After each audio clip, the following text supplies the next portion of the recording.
India today ప్రతి 6 నెలలకు ఒకసారి ప్రకటించే మూడ్ ఆఫ్ ద నేషన్ సర్వేలో ఆంధ్రప్రదేశ్ ముఖ్యమంత్రి చంద్రబాబు 4వ ప్లేస్లో ఉన్నారట.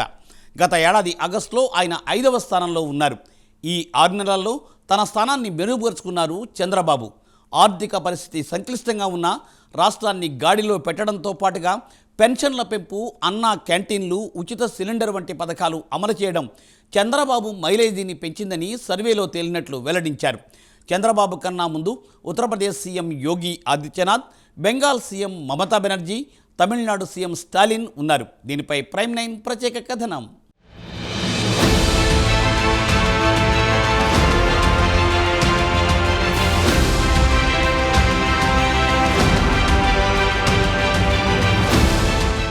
రాష్ట్ర ఆర్థిక పరిస్థితి సరిగా లేకపోయినా రాష్ట్రాన్ని ఓ గాడిన పెడుతున్నారని ఏపీ సీఎం చంద్రబాబును ప్రజలు గుర్తిస్తున్నారని తెలుస్తోంది. ఈ మేరకు ఇండియా టుడే సంస్థ చేపట్టిన మూడ్ ఆఫ్ ది నేషన్ సర్వేలో వెల్లడైనట్లు ఆ సంస్థ ప్రకటించింది. ఇండియా టుడే ప్రతి 6 నెలలకు ఓసారి ప్రకటించే మూడ్ ఆఫ్ ది నేషన్ సర్వేలో ఆంధ్రప్రదేశ్ సీఎం చంద్రబాబు 4వ ప్లేస్లో ఉన్నారు. బెస్ట్ సీఎంల జాబితాలో యోగి ఆదిత్యనాథ్ మొదటి స్థానంలో ఉన్నారు. కుంభమేళా నిర్వహణ ఏర్పాట్ల విషయంలో ఆయన ప్రజాదరణ చూరగొన్నారు. 2వ స్థానంలో బెంగాల్ సీఎం మమతా బెనర్జీ, తమిళనాడు సీఎం స్టాలిన్ 3వ స్థానంలో ఉన్నట్లు సర్వేలో తేలినట్లు ప్రకటించింది. ఇటీవల సీఎంగా బాధ్యతలు చేపట్టిన ఫడ్నవీస్ 5వ స్థానంలో నిలిచారు. తమిళనాడులో విజయ్ పార్టీ పెట్టినప్పటికీ డీఎంకే కాంగ్రెస్ కూటమి ఇప్పటికీ మంచి ఆధిక్యంతో ఉందని మూడ్ ఆఫ్ ది నేషన్ స్పష్టం చేసింది. విజయ్ ప్రభావాన్ని పెద్దగా తేల్చలేదు. ఈ క్రమంలో తమిళనాడు రాజకీయాలు ఆసక్తికరంగా మారనున్నాయని తెలిపింది.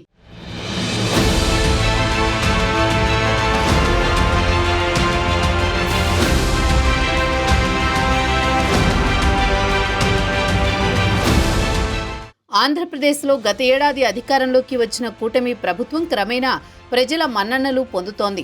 చంద్రబాబు అనుభవానికి తోడు డిప్యూటీ సీఎం పవన్ కళ్యాణ్పై నమ్మకంతో రాష్ట్రానికి పెట్టుబడులు కూడా ఇబ్బడి ముబ్బడిగా వస్తున్నాయి. రాష్ట్ర ఆర్థిక పరిస్థితి సరిగా లేకపోయినా సంక్షేమ పథకాలు 3 అమలు చేసి ప్రభుత్వం చిత్తశుద్ధిని చాటుకుంది. మరోవైపు పవన్ కళ్యాణ్ గ్రామీణ ప్రాంతంలో రోడ్లు వేయిస్తున్నారు. ఉచిత ఇసుక పథకంతో పేదలు ఇళ్లు కట్టుకునే అవకాశం కల్పించారు.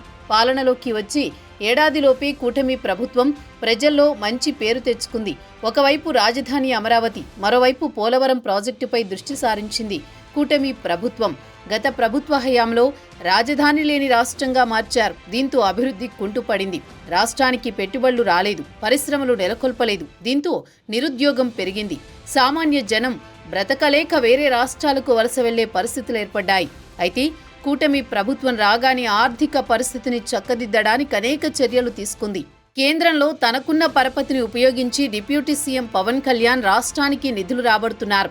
ఎన్నడూ లేని విధంగా కేంద్రం ఆంధ్రప్రదేశ్కు నిధులు కేటాయిస్తోంది.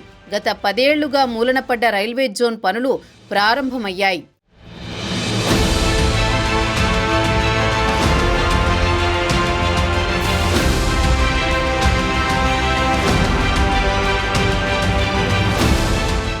చంద్రబాబుకు ఉన్న అనుభవంతో రాష్ట్రాన్ని ప్రగతి పథంలోకి తీసుకువెడుతున్నారు. వనరులను సమర్థవంతంగా ఉపయోగించుకుని రాష్ట్ర ఆర్థిక పరిస్థితిని ఒక గాడిన పెడుతున్నారు.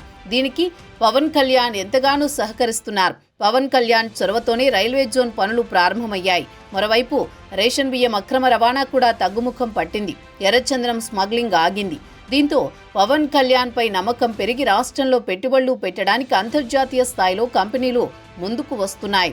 రాష్ట్ర బ్రాండ్ ఇమేజ్ పెంచడానికి చంద్రబాబు, పవన్ కళ్యాణ్ కృషి చేస్తున్నారు. దీనికి నిదర్శనమే ఇండియా టుడే సర్వేలో చంద్రబాబును 4వ ప్లేస్ రావడానికి రాజకీయ విశ్లేషకులు చెబుతున్నారు. ఇదే క్రమంలో చంద్రబాబు తర్వాత సీఎంలు అయిన యోగి ఆదిత్యనాథ్, మమతా బెనర్జీ, స్టాలిన్ ముందు ఉండడం గమనించదగ్గ పరిణామంగా రాజకీయ విశ్లేషకులు చెబుతున్నారు. మరోవైపు రాష్ట్ర ఖజానాపై భారం పడుతున్నా సంక్షేమ పథకాలు ఆగకుండా అమలు జరుపుతున్నారు. చూడాలి మరి ముందు బాబు పవన్ జోడీ ఎలా ఉంటుందో.